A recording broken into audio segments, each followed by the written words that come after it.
بسم اللہ الرحمن الرحیم۔ السلام علیکم پیارے ناظرین، امید ہے کہ آپ سب خیریت سے ہوں گے۔ ہماری دعا ہے آپ ہنستے اور مسکراتے رہیں۔ بغداد کے ایک بزرگ کا واقعہ۔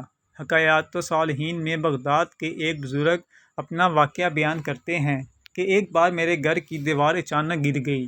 مجھے بڑی پریشانی لاحق ہوئی اور اسے دوبارہ بنوانے کے لیے کسی مزدور کی تلاش میں گھر سے نکلا اور چوراہے پر پہنچا۔ وہاں مختلف مزدوروں کو دیکھا جو کام کے انتظار میں بیٹھے تھے۔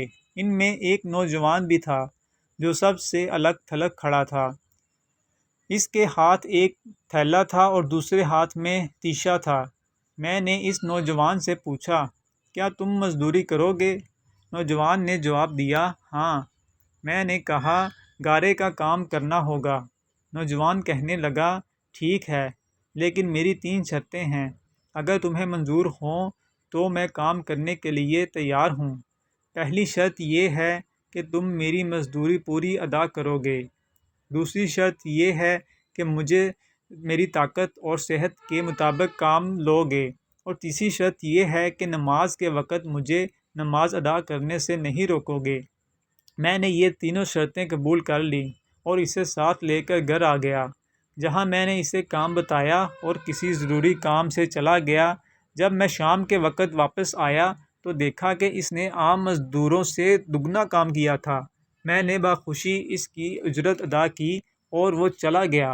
دوسرے دن میں اس نوجوان کی تلاش میں دوبارہ اس چوراہے پر گیا، لیکن وہ مجھے نظر نہیں آیا۔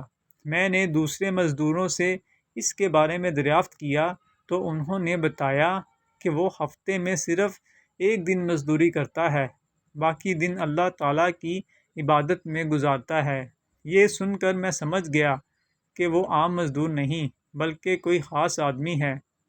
میں نے ان سے اس کا پتہ معلوم کیا اور اس جگہ پہنچا تو دیکھا کہ وہ نوجوان زمین پر لیٹا ہوا تھا اور اسے بہت سخت بخار تھا۔ میں نے اسے کہا، میرے بھائی، تو یہاں اجنبی ہے، تنہا ہے اور پھر بیمار بھی ہے۔ اگر پسند کرو تو میرے ساتھ میرے گھر چلو اور مجھے اپنی خدمت کا موقع دو۔ اس نے انکار کر دیا، لیکن میرے مسلسل اصرار پر مان گیا، لیکن ایک شرط رکھی کہ وہ مجھ سے کھانے کی کوئی شے نہیں لے گا۔ میں نے اس کی یہ شرط منظور کر لی اور اسے اپنے گھر لے آیا۔ وہ 3 دن میرے گھر قیام پذیر رہا، لیکن اس نے نہ تو کسی چیز کا مطالبہ کیا اور نہ ہی کوئی چیز لے کر کھائی۔ چوتھے روز اس کے بخار میں شدت آ گئی تو اس نے مجھے اپنے پاس بلایا اور کہنے لگا، میرے بھائی، لگتا ہے کہ اب میری آخری وقت آ گیا ہے۔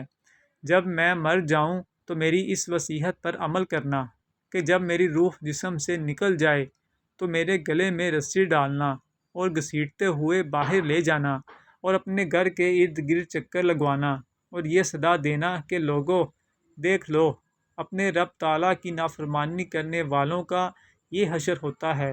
شاید اس طرح میرا رب عز و جل مجھے معاف کر دے۔ جب تم مجھے غسل دے چکو تو مجھے انہی کپڑوں میں دفن کر دینا۔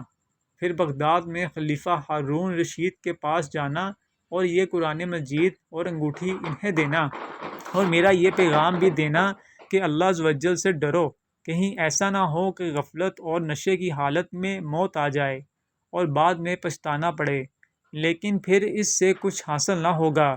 وہ نوجوان مجھے یہ نصیحت اور وصیت کرنے کے بعد انتقال کر گیا۔ میں اس کی موت کے بعد کافی دیر تک آنسو بہاتا رہا اور غم زدہ رہا۔ پھر نہ چاہتے ہوئے بھی میں نے اس کی وصیت پوری کرنے کے لیے ایک رسی لی اور اس کی گردن میں ڈالنے کا قصد کیا تو کمرے کے ایک کونے سے ندا آئی کہ اس کے گلے میں رسی مت ڈالنا۔ کیا اللہ عز و جل کے اولیاء سے ایسا سلوک کیا جاتا ہے؟ یہ آواز سن کر میرے بدن پر کپکپی طاری ہو گئی۔ یہ سننے کے بعد میں نے اس کے پاؤں کو بوسہ دیا اور اس کے کفن و دفن کا انتظام کرنے چلا گیا۔ اس کی تدفین سے فارغ ہونے کے بعد میں اس کا قرآن پاک اور انگوٹھی لے کر خلیفہ کے محل کی جانب روانہ ہو گیا۔ وہاں جا کر میں نے اس نوجوان کا واقعہ ایک کاغذ پر لکھا اور محل کے داروغہ سے اس سلسلے میں بات کرنا چاہی تو اس نے مجھے جھڑک دیا اور اندر جانے کی اجازت دینے کی بجائے اپنے پاس بٹھا لیا۔ آخر کار خلیفہ نے مجھے اپنے دربار میں طلب کیا اور کہنے لگا، کیا میں اتنا ظالم ہوں کہ مجھ سے براہ راست بات کرنے کی بجائے رکے کا سہارا لیا؟ میں نے عرض کی، اللہ تعالیٰ آپ کا اقبال بلند کرے، میں کسی ظلم کی فریاد لے کر نہیں آیا بلکہ ایک پیغام لے کر حاضر ہوا ہوں۔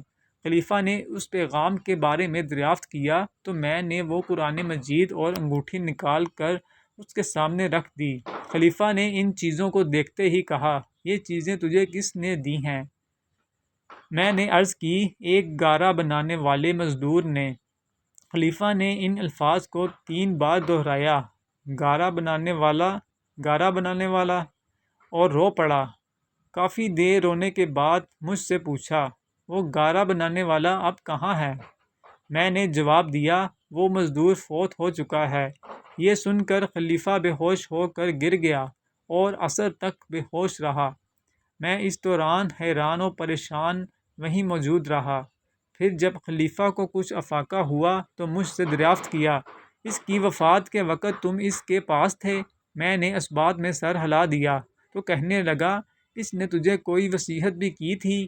میں نے اسے نوجوان کی وصیت بتائی اور وہ پیغام بھی دے دیا جو اس نوجوان نے خلیفہ کے لیے چھوڑا تھا۔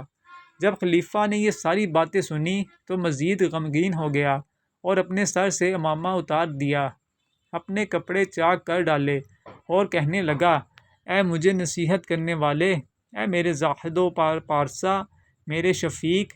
اس طرح کی بہت سی القابات خلیفہ نے اس مرنے والے نوجوان کو دیے اور مسلسل آنسو بھی بہاتا رہا۔ یہ سارا معاملہ دیکھ کر میری حیرانی اور پریشانی میں مزید اضافہ ہو گیا کہ خلیفہ ایک عام سے مزدور کے لیے اس قدر غم زدہ کیوں ہے۔ جب رات ہوئی تو خلیفہ نے مجھ سے اس کی قبر پر لے جانے کی خواہش ظاہر کی تو میں اس کے ساتھ ہو لیا۔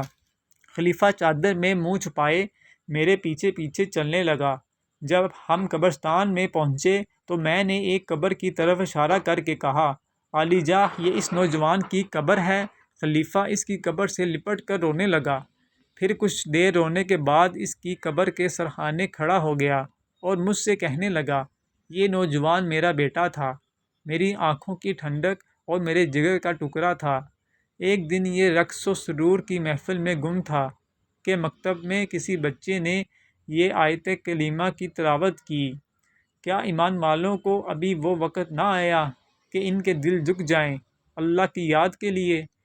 جب اس نے یہ آیت سنی تو اللہ تعالیٰ کے خوف سے تھر تھر کانپنے لگا اور اس کی آنکھوں سے آنسوؤں کی جھڑی لگ گئی اور یہ پکار پکار کر کہنے لگا، کیوں نہیں، کیوں نہیں، اور یہ کہتے ہوئے محل کے دروازے سے باہر نکل گیا۔ اس دن سے ہمیں اس کے بارے میں کوئی خبر نہ ملی، یہاں تک کہ آج تم نے اس کی وفات کی خبر دی۔ ویڈیو دیکھنے اور سننے کا شکریہ۔ اللہ آپ کو جزائے خیر عطا فرمائے، آمین۔ ہماری عمدہ قسم کے سبق آموز واقعات و حکایات کے لیے آج ہی ہمارے چینل کو سبسکرائب کریں۔ بہت شکریہ۔